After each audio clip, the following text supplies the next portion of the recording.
The sum of page numbers on the first pages of a book. The sum of the page numbers on the first facing pages of a book is equals to 373. అంటే ఒక book ఉందన్నమాట.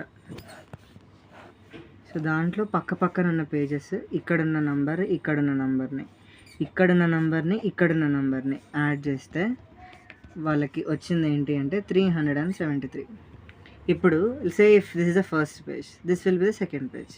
If నాకు first page second page తెలియదు కాబట్టి I will assume this as X. Then what will be this?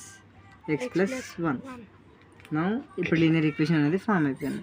So this will be X, this will be X plus 1 which will be equal to 373. So 2x plus 1 is equals to 373. Then 2x will be 373 minus 1. 2x will be equal to 372. 2x అంటే 2 into x which is equals to 372. Then the value of x will be 372 by 2. 2 ones are 2 ones are 2 8s are 2 6. Then the value of x is equals to 186. Then x plus 1 value will be 186 plus 1 which will be 187. కావాలంటే మన ఆన్సర్ని verify చేసుకోవచ్చు. 186ని 187ని add చేస్తే మనకు రావాల్సింది 373. So definitely you will get 373 because this is the way how you will verify your answer. Hope you understood. Thank you.